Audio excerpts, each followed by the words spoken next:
All set. All right. Hi everyone, this is I think technically the 4th episode of Coffee with the Geek. Today we are in Springville, New York at the Beans to Brew Cafe on Main Street here. With me today is Ben Higgins from Springville Griffith Institute. And Ben is technically the technology integrator. And Ben does a lot of great projects. So Ben, can you tell us just some of the projects you've been doing here at Springville?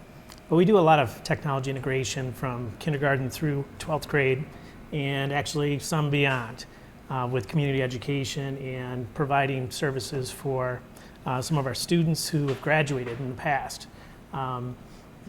From the elementary level, we do have smart boards in all of our classrooms.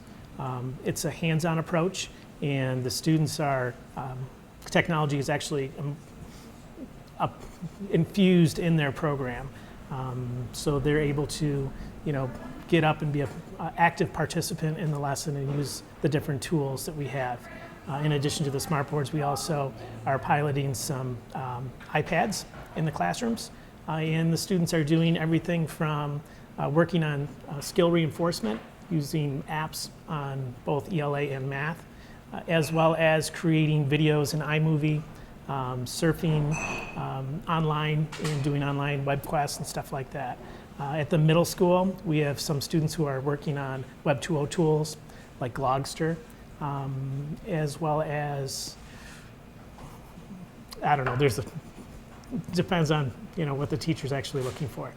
And at the high school level, we're doing some movies. We're taking primary documents and having the students read the primary documents, turn that into some type of personal poem or piece where they're either drawing a picture or relating to how that primary document actually relates to their world today.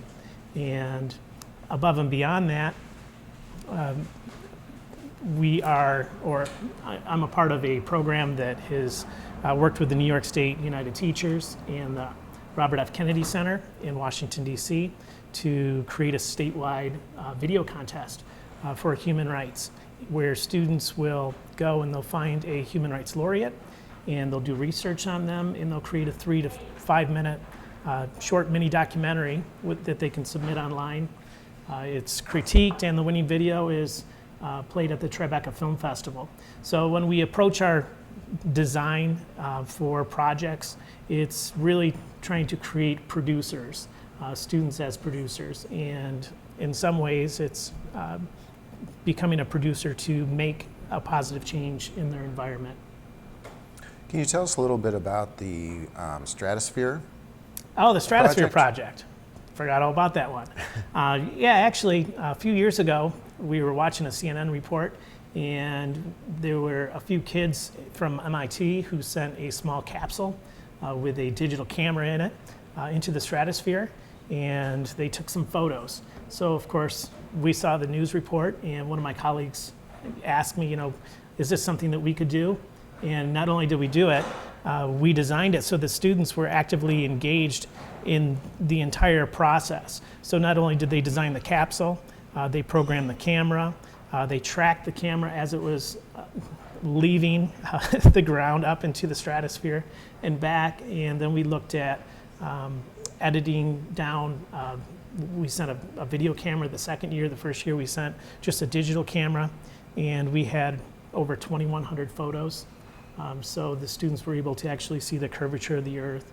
And not only did we take the photos and capture data, but we also built a website and put the process of how we actually did that and infused it into our ELA, math, science, and social studies classrooms so that other schools around the nation and around the globe could actually do the project with their kids. And it became a big hit, and people did do that. And it was a featured exhibit at the Buffalo Museum of Science as well. One of the things I've noticed about the projects from seeing your presentations and just talking with you is that you really kind of reach out to the world in all of your projects. How does technology help that kind of outreach to people beyond just your classroom? Well, technology is a tool that gives people a voice. And it allows you to go beyond your community or beyond your own expectations because you do have the ability to share a conversation with, somebody from India. For instance, last year we had a human rights activist from India, Kailash Attari, interviewed by a few 7th graders, and the students Skyped with him. They talked to him about what he was up to and what he was doing. And the night before, he saved like 150 kids from some child labor factories, and we screencasted it so that that conversation could be used over and over again. But the students also took that piece from their interview and they made their own video documentary from that. So technology today really provides some amazing opportunities for our students, and it can make learning very exciting. Tell us about, in your role, you're able to go obviously meet other educators and meet other people around the world, and even go to conferences, NYSCATE, ISTE. Tell us what trends you see coming down the line that you're excited about in ed tech.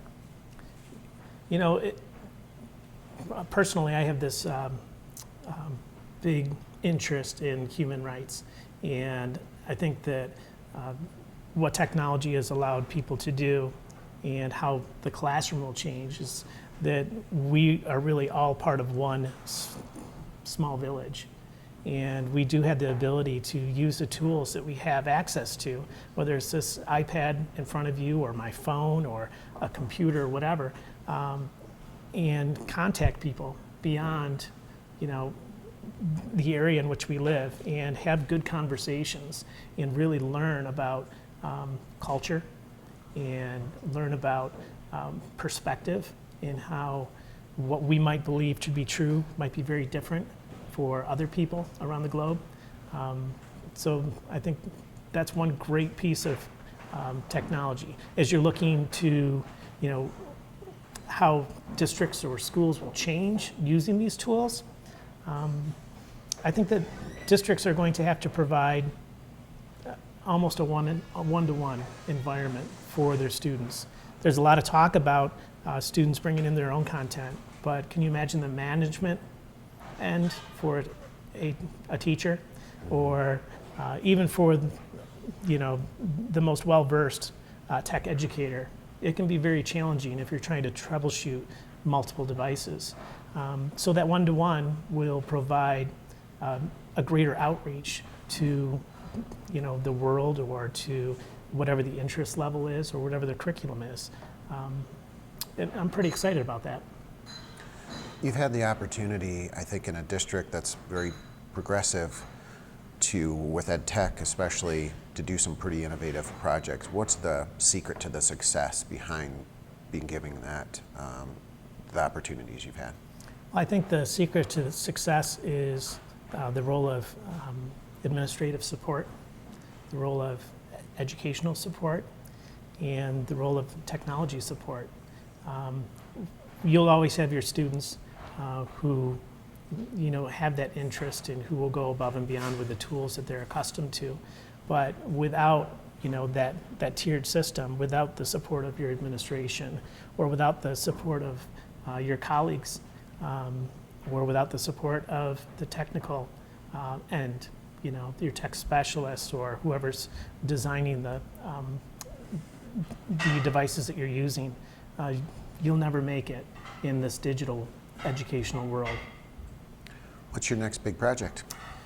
So my next big project, for district or for global, or you can, whatever your next big project is, the big project. Well, my next big project is I'm working with the American Federation of Teachers on a project where we are sending students out in 8 of our partner countries to interview human rights activists, local people in their community who go above and beyond.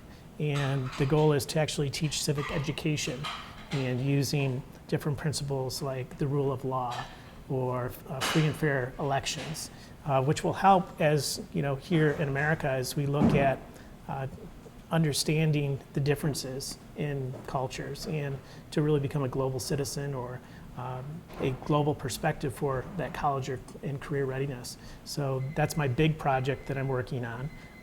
And we actually did interviews in our school of local people, and we had our students interview and transcribe and submit, and all of the videos go up into a website, civicvoices.org, as well as they're sent to the National Archive. So that's how any student can actually produce something that's really going to make a difference and be available to people. So that's kind of exciting. Wow, absolutely. And it ties kind of everything together. All right, it's time for the Speed Geek questions.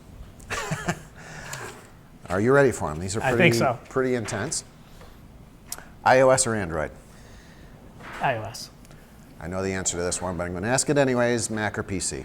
Mac. Okay. Favorite app? Favorite app, you know what? I was going to say Google Drive, but I'm changing it to iMovie because it allows anybody to really create some dynamic stuff with little skill. Okay. Your first computer? My first computer, I guess it's a Commodore of some sort prior to the 64. First storage device? First storage device, floppy drive. Floppy drive, okay.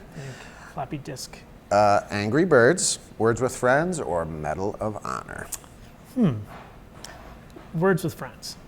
How come? I don't know. All right, we'll throw you off on that one. I think that's our. What's that? Yeah. Good? Good. Yikes.